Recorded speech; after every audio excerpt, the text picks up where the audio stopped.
He threw champagne in my face at his own gala, called me expired goods in front of everyone who once called me queen, and handed me divorce papers with her lipstick stain still on his collar.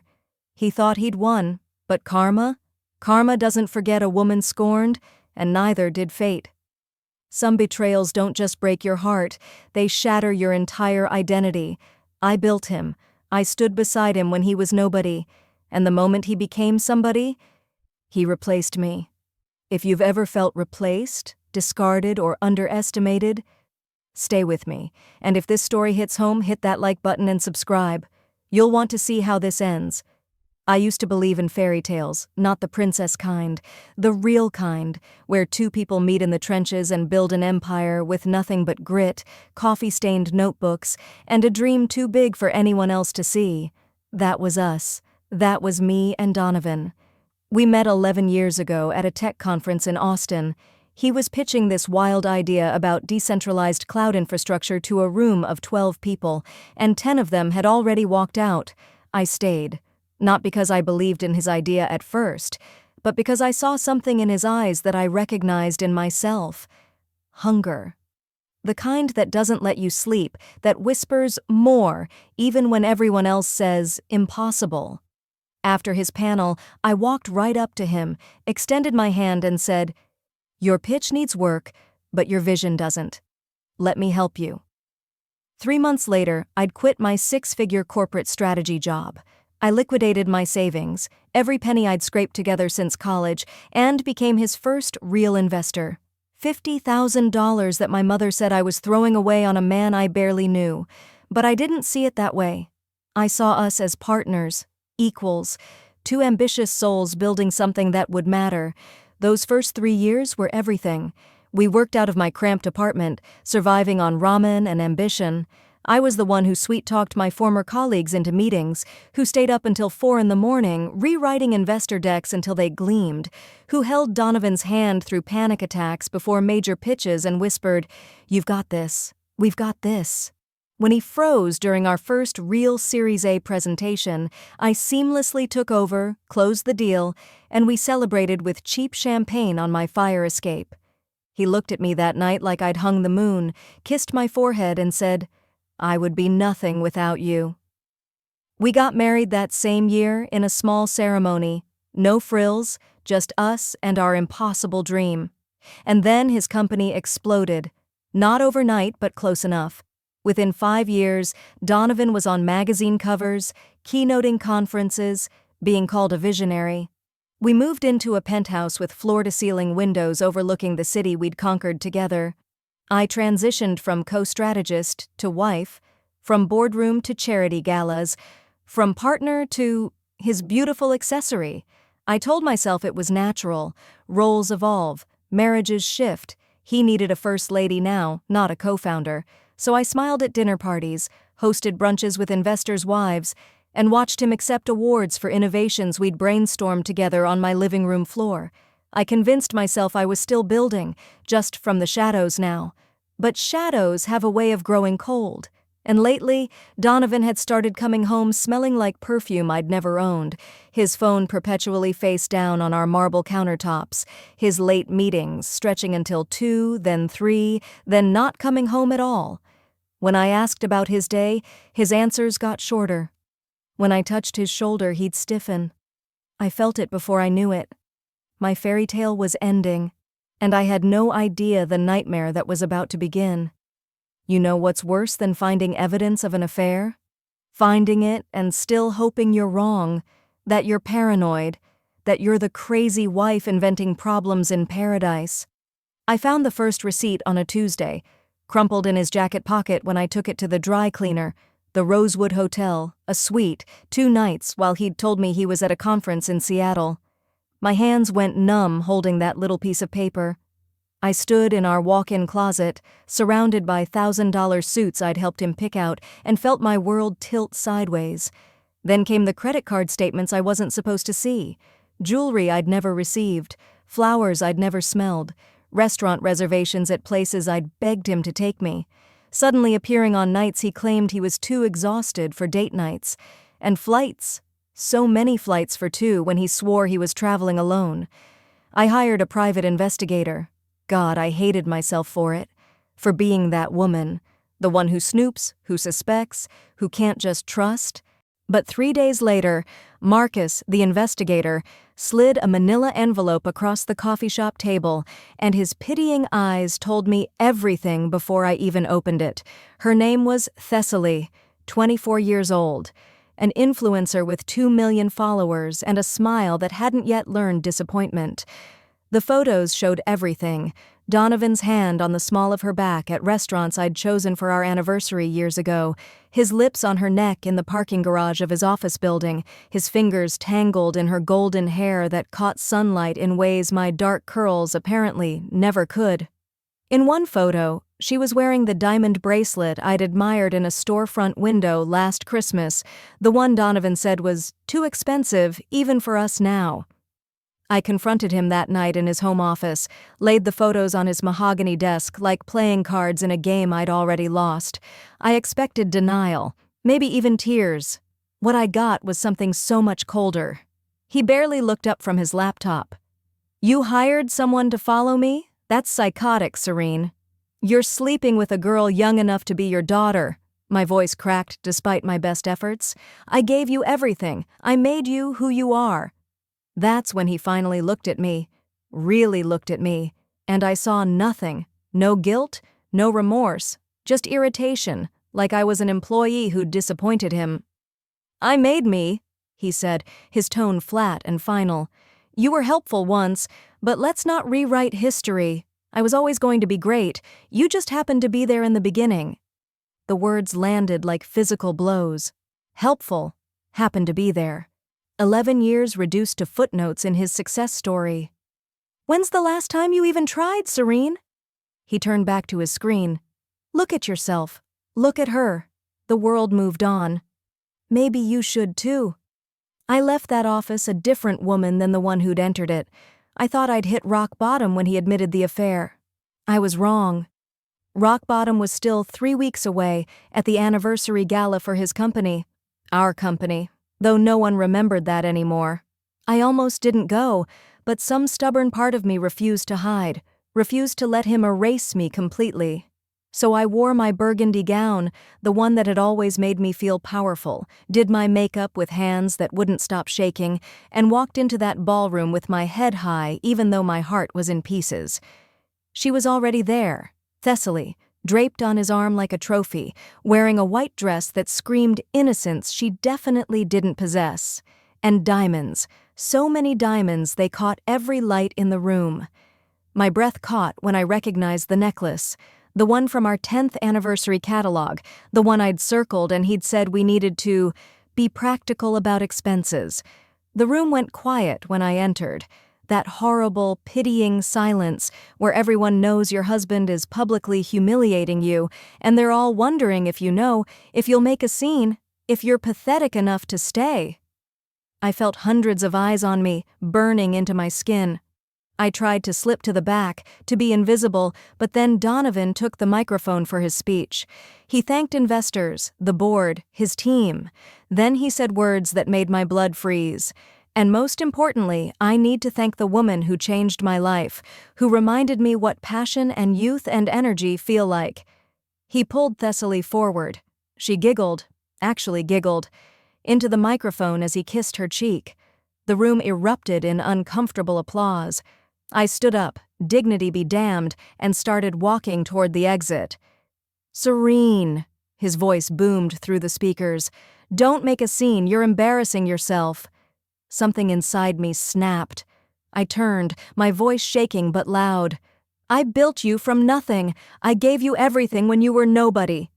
The champagne glass seemed to move in slow motion, cold liquid splashing across my face, dripping down my neck, soaking into the bodice of my beautiful dress. The room gasped. Someone's phone flash went off, and Donovan's voice, clear and cruel in the shocked silence. "You were a stepping stone, expired goods, nothing but a bitter old woman clinging to glory days that were never really yours." Thessaly's laugh, high-pitched and vicious, followed me as security escorted me out. The divorce papers came that night, hand-delivered by courier at 2 in the morning. The prenup I barely remembered signing left me with almost nothing. Every business contribution I'd made was classified as marital gifts with no monetary value. Within a month, I'd lost everything. The penthouse went to him. Our friends chose his side, money talks, and he had all of it. Tabloids painted me as the jealous ex-wife who couldn't let go. I moved into a studio apartment in a neighborhood I used to drive through quickly with my doors locked. Some mornings I couldn't get out of bed. I'd stare at the water-stained ceiling and wonder if this was it, if this was how my story ended, not with triumph, but with complete erasure. Rock bottom has a strange gift. There's nowhere left to fall. So you either stay there and let it bury you, or you start climbing. For 3 months, I stayed. I let the darkness win. But on a random Thursday morning, while packing up the last boxes from storage, I found them. Old file folders from Donovan's startup days, back when we were building everything from my apartment. My handwriting covered every page. Investor pitch strategies, market analysis, financial projections that had somehow become his vision. Email threads where I'd written entire presentations using his account because he'd been too nervous to hit send. Voice memos from those early days where his voice, young and uncertain, said things like, "Serene just closed another meeting I thought we'd lost," and "None of this would exist without her." I sat on that storage unit floor and cried, not from sadness this time, but from rage, from recognition.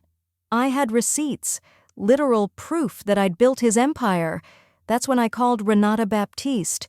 She was a legend in venture capital, a black woman who'd broken every ceiling tech had and then built her own floors. She'd tried to mentor me years ago, but I'd been too consumed with building Donovan's dream to chase my own. I didn't think she'd remember me, but when I finally found the courage to email her, she responded in 10 minutes. "Lunch tomorrow. It's time you stopped dimming your light." We met at this tiny Ethiopian restaurant, and I told her everything. The betrayal, the erasure, the champagne. When I finished, she didn't offer pity. She offered something better. Possibility. "You spent a decade making a mediocre man great," she said, her eyes fierce. "Imagine what you could do for yourself, for women who actually deserve it." That conversation became a consulting firm. Small at first, just me, a laptop, and a decade of knowledge I'd given away for free. I started helping women entrepreneurs with strategy, fundraising, and scaling. My first client was a 26-year-old with an app idea and no business plan. 6 months later, she'd raised $3 million in seed funding. Word spread. More clients came. Women who'd been overlooked, underestimated, told they weren't ready. I made them ready. The transformation wasn't just professional. I started therapy, really dealing with the grief of losing myself. I worked out not to look different, but to feel strong again. I cut my locks into a bold, short style that made me feel like the woman I was becoming, not the one I'd been. Small victories added up, my name in Forbes's Women to Watch list, speaking at a summit where people actually listened, seeing my firm's revenue hit 7 figures in year 1. Then the rumors started reaching me, whispers that Donovan's company was struggling, that without someone to clean up his messes and see around corners, deals were collapsing, that his young wife had expensive tastes and zero business sense. I didn't celebrate. I was too busy building something he could never take credit for, my own legacy. Karma doesn't announce itself with trumpets. It arrives quietly, in forwarded text messages and business headlines you almost scroll past.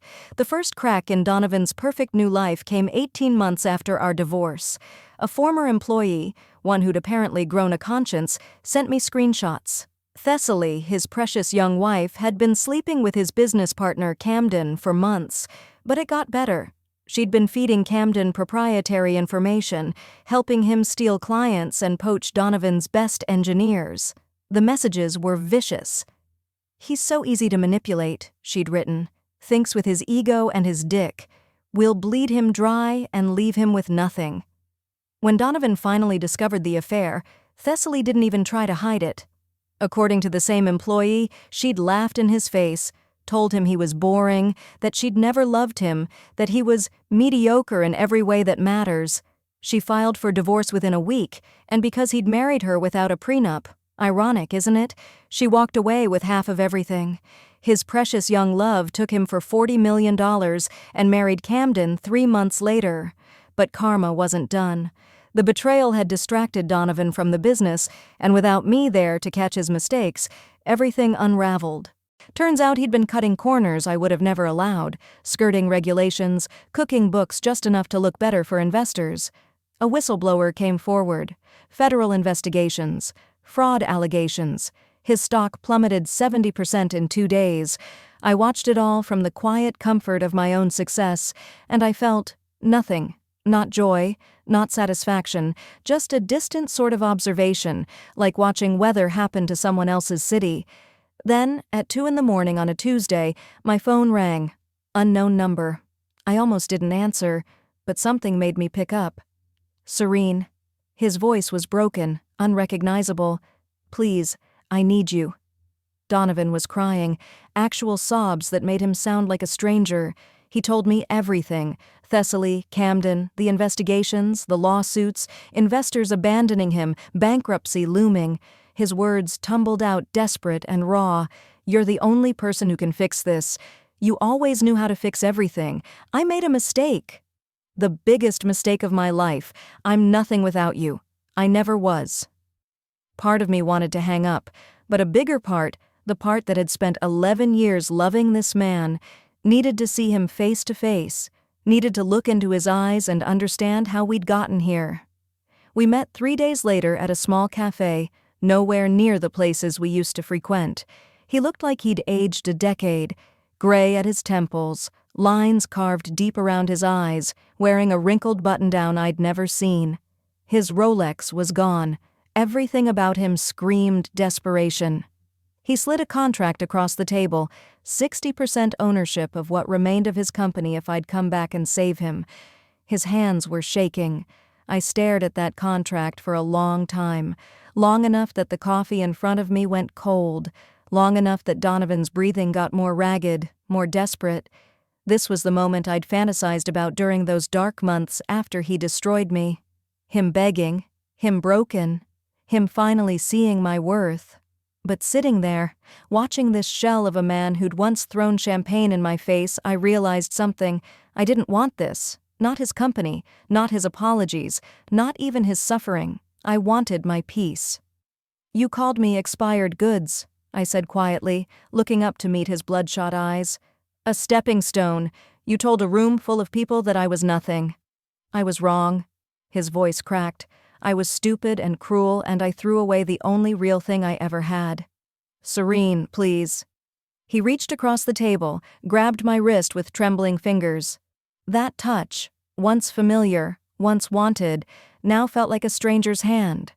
I gently pulled away and stood up. You didn't throw me away, Donovan. You freed me. What? He looked confused, devastated. I spent 11 years making you great while I disappeared, making myself smaller so you could feel bigger, sacrificing my dreams for yours. And you know what the worst part was? I did it willingly. I thought that's what love looked like. I picked up my purse, my hands steady for the first time in this entire conversation. But you taught me something valuable when you destroyed me. You taught me that I don't need you. I never did. You needed me. I know that now. That's why I'm here. That's why... You want someone to save you? I interrupted, my voice calm but firm. Save yourself, like I did. I walked toward the cafe door, and I heard his chair scrape back. Serene, wait, please. I love you. I always loved you. I paused, hand on the door, and looked back one last time. He was standing there in his wrinkled shirt, with tears streaming down his face, and all I felt was sympathy, for the man who'd had everything and understood nothing. No, you didn't, I said softly. But I'm finally learning to love myself, and that's worth more than anything you could ever offer me. I walked out into the sunlight, and I didn't look back.